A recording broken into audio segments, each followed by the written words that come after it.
भारत की पुण्य भूमि पर स्थित एक ऐसा अद्भुत स्थल है जहां आस्था, रहस्य और इतिहास एक दूसरे में घुलकर एक अनोखी कथा रचते हैं। यह कोई साधारण मंदिर नहीं, बल्कि ऐसा पवित्र धाम है जिसे एक साथ ज्योतिर्लिंग और शक्तिपीठ होने का सौभाग्य प्राप्त है। यानी एक ही स्थान पर दो महान दैवीय शक्तियों का वास।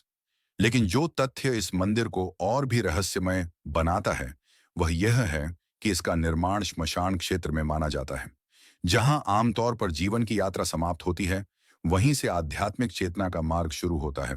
मान्यताओं के अनुसार इस मंदिर में स्थापित शिवलिंग की स्थापना स्वयं लंका के राजा रावण ने की थी। कहा जाता है कि रावण ने अपनी अटूट भक्ति के प्रतीक स्वरूप यहाँ 9 अन्य शिवलिंगों को स्थापित कर इस धाम को विशेष बना दिया।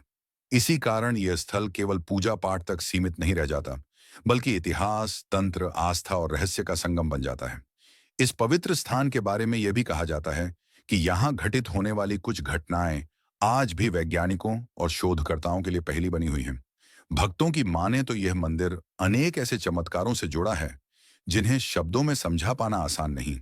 हर वर्ष देश विदेश से लाखों श्रद्धालु कठिन यात्राएं तय कर यहाँ दर्शन के लिए पहुंचते हैं।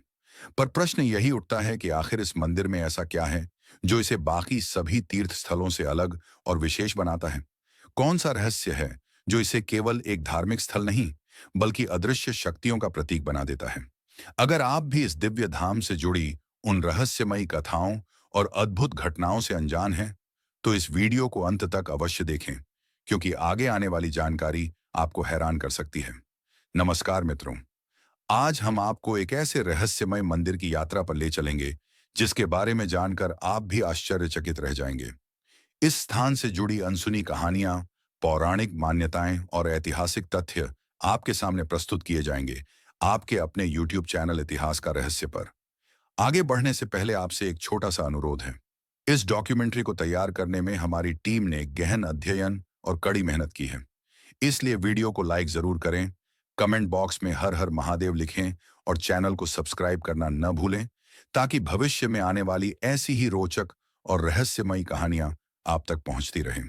तो आइए बिना समय गंवाए शुरू करते हैं आज की यह आध्यात्मिक और रहस्यों से भरी यात्रा। दोस्तों, भारत के पूर्वी क्षेत्र में स्थित झारखंड राज्य के देवघर जिले में एक ऐसा पावन तीर्थ है जिसे केवल आस्था का केंद्र ही नहीं, बल्कि शिव भक्तों के लिए मुक्ति का द्वार भी माना जाता है। हम बात कर रहे हैं ना श्री वैद्यनाथ धाम की। यह दिव्य स्थल जसडीह रेलवे स्टेशन के पास स्थित है और हर वर्ष असंख्य श्रद्धालु यहाँ बाबा वैद्यनाथ के दर्शन हेतु पहुंचते हैं।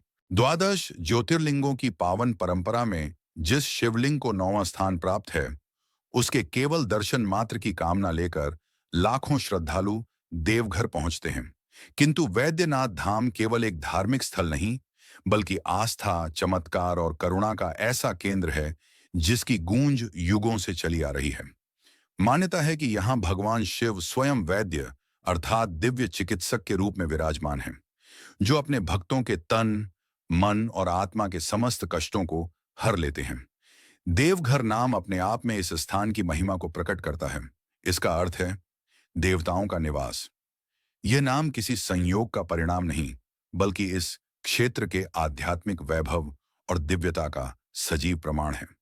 बाबा वैद्यनाथ ज्योतिर्लिंग के प्राकट्य से जुड़ी कथा केवल पुराणों में सीमित नहीं, बल्कि भक्ति, तपस्या और अटूट श्रद्धा की एक असाधारण गाथा है। शिव पुराण में वर्णित एक अत्यंत रोमांचकारी प्रसंग इस धाम की महिमा को उजागर करता है। ये कथा लंका के सम्राट रावण की अद्वितीय शिव भक्ति से जुड़ी हुई है। कहा जाता है कि रावण ने कैलाश पर्वत पर पहुंचकर वर्षों तक कठोर तप किया।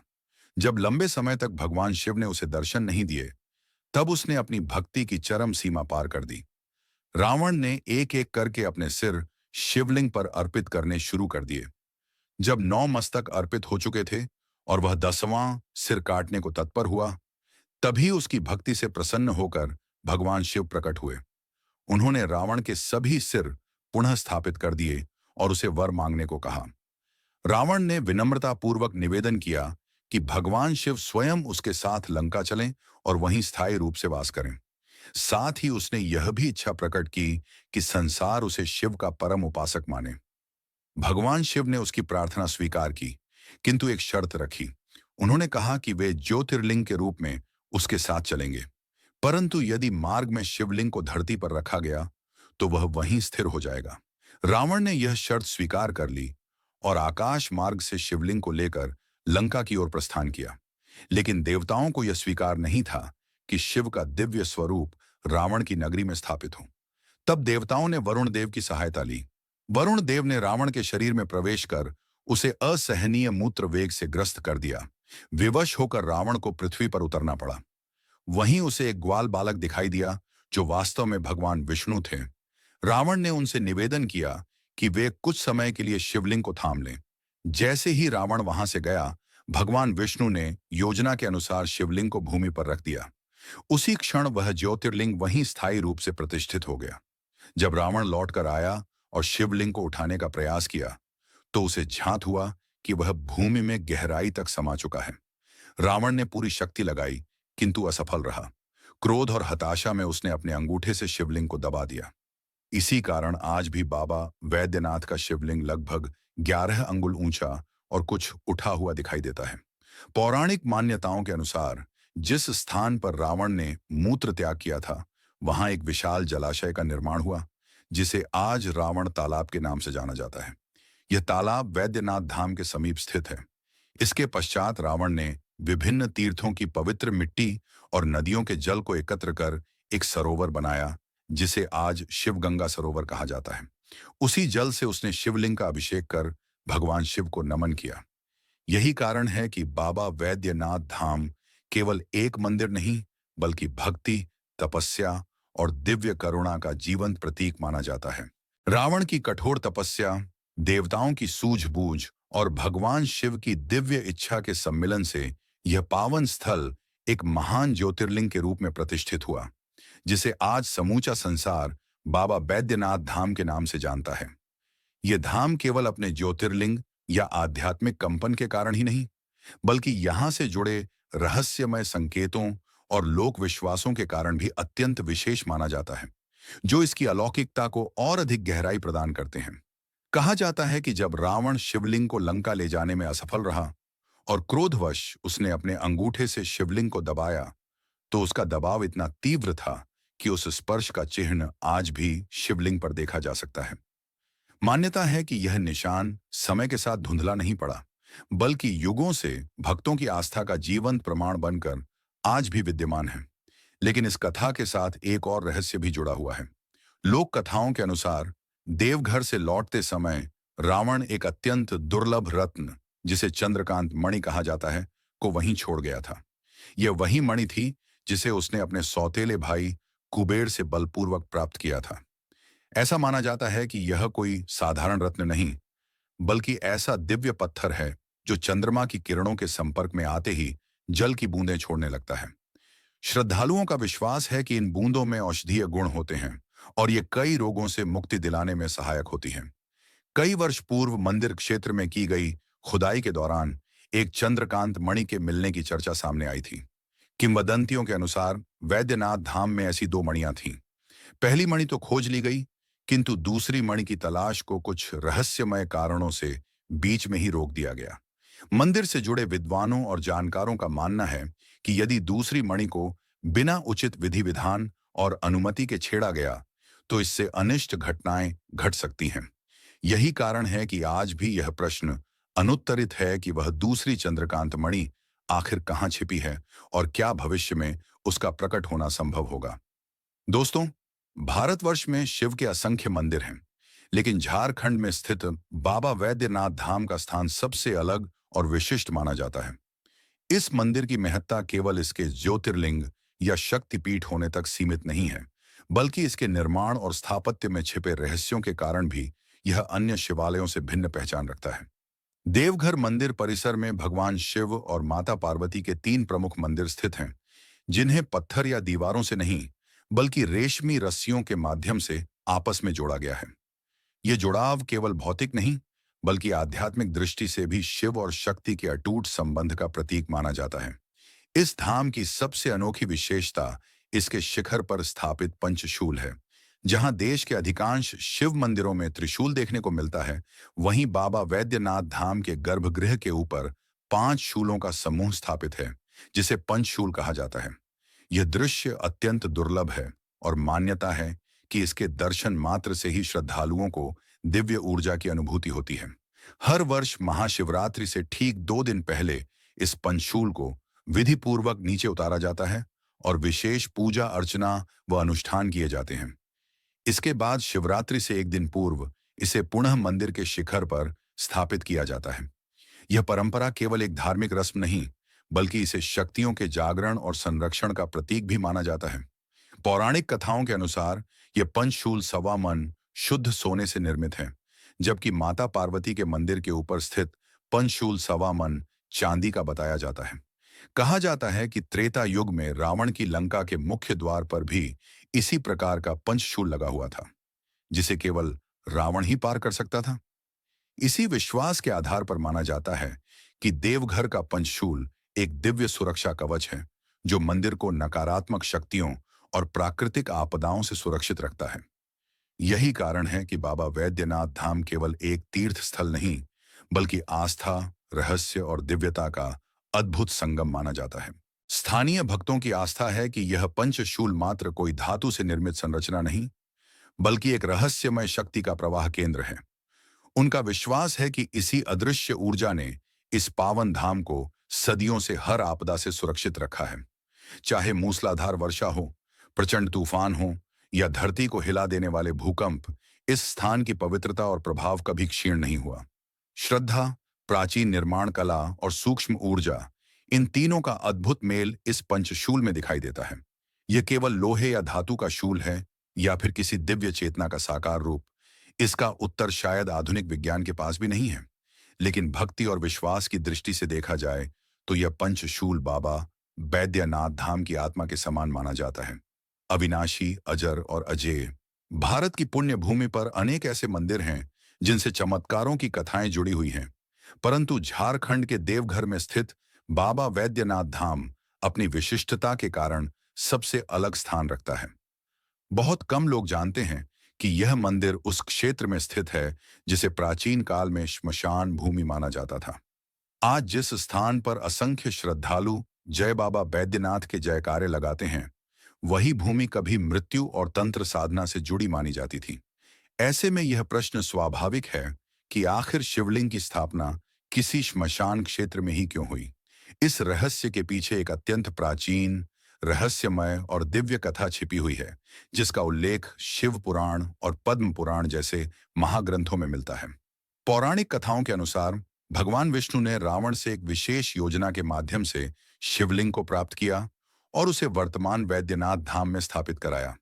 कुछ लोक कथाएं यह भी बताती हैं कि शिवलिंग को पहले हरलाज जोड़ी नामक स्थान पर लाया गया था, जो आज के देवघर मंदिर से लगभग 6 किलोमीटर की दूरी पर स्थित है।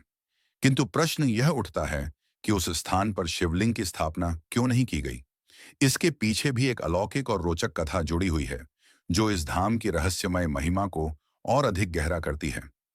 एक अत्यंत भावनात्मक और प्राचीन कथा के अनुसार एक समय दक्ष प्रजापति ने एक विशाल यज्ञ का आयोजन किया, किंतु उन्होंने जानबूझकर अपने दामाद भगवान शिव को इस यज्ञ में आमंत्रित नहीं किया। यह अपमान माता सती सहन नहीं कर सकी। क्रोध और पीड़ा से व्यथित होकर उन्होंने उसी यज्ञ कुंड में अपने प्राण त्याग दिए। माता सती के इस वियोग से भगवान शिव अत्यंत व्याकुल हो गए। वे सती के निर्जीव शरीर को उठाकर संपूर्ण ब्रह्मांड में तांडव करने लगे, जिससे सृष्टि का संतुलन डगमगाने लगा। तब समस्त देवताओं के अनुरोध पर भगवान विष्णु ने अपने सुदर्शन चक्र से माता सती के शरीर को अनेक भागों में विभक्त कर दिया, जिससे महादेव का क्रोध शांत हो सके। मान्यता है कि माता सती का हृदय जिस स्थान पर गिरा, वही भूमि आगे चलकर शिवलिंग की स्थापना की स्थली बनी। जब भगवान विष्णु ने उस हृदय का दाह संस्कार करने का प्रयास किया, तो वह अग्नि में भस्म नहीं हुआ। तभी से यह स्थान विशेष रूप से पवित्र माना जाने लगा और कालांतर में यही स्थान बाबा वैद्यनाथ धाम के रूप में प्रसिद्ध हुआ। इस प्रकार यह धाम केवल एक मंदिर नहीं, बल्कि आस्था, त्याग, शक्ति और दिव्यता की जीवंत गाथा है, जो आज भी श्रद्धालुओं के हृदय में उसी ऊर्जा के साथ स्पंदित होती है।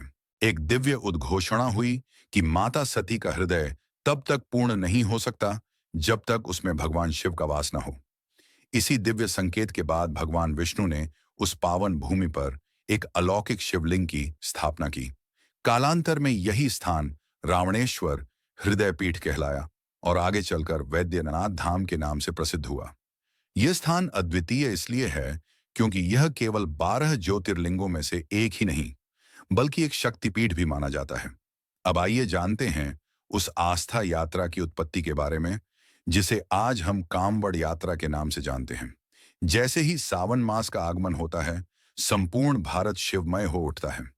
केसरिया परिधान धारण किए हुए श्रद्धालु कंधों पर कांवड़ लिए बोल बम के जय घोष के साथ सड़कों पर दिखाई देने लगते हैं। लेकिन क्या आपने कभी विचार किया है कि इस पवित्र यात्रा की परंपरा की शुरुआत आखिर कैसे हुई? इस विषय में कई कथाएं और मत प्रचलित हैं।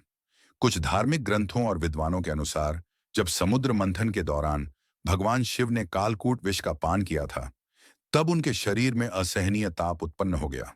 उस समय देवताओं और असुरों ने गंगा जल से उनका अभिषेक किया, जिससे शिव का कष्ट शांत हुआ। इस घटना को कांवड़ यात्रा की मूल प्रेरणा माना जाता है। वहीं एक अन्य मान्यता यह कहती है कि भगवान परशुराम पहले ऐसे भक्त थे जिन्होंने कांवड़ के माध्यम से जल लाकर शिवलिंग का अभिषेक किया। कुछ लोग श्रवण कुमार को भी इस परंपरा का आरंभकर्ता मानते हैं, जिन्होंने अपने माता पिता की सेवा के लिए कंधों पर कांवड़ रखकर जल यात्रा की थी। त्रेता युग से जुड़ी एक अत्यंत रोचक कथा के अनुसार स्वयं भगवान श्री राम ने इस परंपरा को आगे बढ़ाया। ऐसा कहा जाता है कि उन्होंने सुल्तानगंज से गंगा जल लेकर पैदल यात्रा की और वैद्यनाथ धाम पहुंचकर शिवलिंग पर जल अर्पित किया। इसी कारण अनेक श्रद्धालु उन्हें प्रथम कांवड़िया मानते हैं। इन सभी कथाओं से एक तथ्य स्पष्ट होता है कि कांवड़ यात्रा मात्र एक धार्मिक अनुष्ठान नहीं, बल्कि त्याग, सेवा, संयम और अटूट विश्वास का प्रतीक है, जिसकी जड़ें प्राचीन युगों तक फैली हुई हैं। झारखंड के देवघर में स्थित बाबा वैद्यनाथ धाम श्रद्धा का एक महान केंद्र माना जाता है। लोक विश्वास है कि यहाँ आने से असाध्य रोगों से भी मुक्ति मिलती है, विशेष रूप से चर्म रोगों से। मंदिर के समीप स्थित एक प्राचीन सरोवर में स्नान करने को लोग आज भी अत्यंत फलदायी मानते हैं। वैद्यनाथ धाम को मनोकामनाएं पूर्ण करने वाला तीर्थ भी कहा जाता है, क्योंकि यहाँ एक साथ दो दिव्य शक्तियों का वास है। एक ओर भगवान शिव का पावन ज्योतिर्लिंग और दूसरी ओर माता सती का शक्तिपीठ। यही कारण है कि यह धाम साधारण नहीं, बल्कि अत्यंत दुर्लभ और अलौकिक माना जाता है। यह भी कहा जाता है कि लगभग 100 किलोमीटर दूर स्थित सुल्तानगंज में गंगा नदी उत्तरवाहिनी रूप में प्रवाहित होती है, जो इस यात्रा को और भी विशेष तथा पुण्यकारी बना देती है। यह परंपरा अपने आप में अत्यंत दुर्लभ मानी जाती है। श्रद्धालु पवित्र गंगा जल को कांवड़ में भरकर सैकड़ों किलोमीटर की पदयात्रा करते हुए देवघर पहुंचते हैं और बाबा वैद्यनाथ पर जल चढ़ाते हैं। मान्यता है कि सच्चे मन से किया गया यह जलाभिषेक भक्तों की अधूरी इच्छाओं को पूर्ण करता है। झारखंड के देवघर में स्थित वैद्यनाथ धाम केवल श्रद्धा का केंद्र नहीं, बल्कि कई अनोखी और चमत्कारी परंपराओं का जीवंत प्रमाण भी है। इन्हीं परंपराओं में सबसे अनूठी है नाग मुकुट अर्पण की परंपरा, जिसकी शुरुआत किसी बाजार या शिल्पकार से नहीं, बल्कि जेल की ऊंची दीवारों के भीतर से होती है। आपको जानकर आश्चर्य होगा कि बाबा वैद्यनाथ को अर्पित किया जाने वाला पवित्र नाग मुकुट देवघर जेल के कैदियों द्वारा अपने हाथों से तैयार किया जाता है। यह परंपरा हाल की नहीं है, बल्कि इसकी जड़ें ब्रिटिश शासनकाल तक जाती हैं। कथाओं के अनुसार एक समय देवघर जेल के अंग्रेज अधीक्षक का पुत्र गंभीर बीमारी से जूझ रहा था। तमाम चिकित्सा प्रयास विफल हो चुके थे। तभी एक वृद्ध साधु ने सुझाव दिया कि यदि बाबा वैद्यनाथ को नाग मुकुट अर्पित किया जाए तो चमत्कार संभव है। विश्वास के साथ यह अनुष्ठान किया गया और आश्चर्यजनक रूप से बच्चे का स्वास्थ्य तेजी से सुधरने लगा। इस घटना से प्रभावित होकर जेल अधीक्षक ने यह निर्णय लिया कि आगे से हर वर्ष नाग मुकुट का निर्माण जेल परिसर के भीतर ही किया जाएगा। इसके लिए जेल में एक विशेष कक्ष स्थापित किया गया, जिसे श्रद्धा से बाबा कक्ष कहा जाता है। यहाँ पूरी शुद्धता, अनुशासन और भक्ति भाव के साथ कैदी नाग मुकुट का निर्माण करते हैं। जब यह नाग मुकुट पूर्ण रूप से तैयार हो जाता है, तो जेल प्रशासन और कर्मचारी बोल बम के जयकारों के साथ उसे विधि विधान से बाबा वैद्यनाथ मंदिर तक ले जाते हैं और वहां श्रद्धा पूर्वक अर्पित करते हैं। यह परंपरा आज भी उसी आस्था और नियमों के साथ निभाई जा रही है। यह केवल एक धार्मिक रस्म नहीं, बल्कि यह संदेश है कि सच्ची भक्ति किसी स्थान या परिस्थिति की मोहताज नहीं होती। बंद दीवारों के भीतर से निकली श्रद्धा भी उतनी ही पवित्र मानी जाती है जितनी खुले आकाश के नीचे की गई पूजा। वास्तुकला की दृष्टि से भी बाबा वैद्यनाथ धाम अत्यंत भव्य और अद्वितीय है।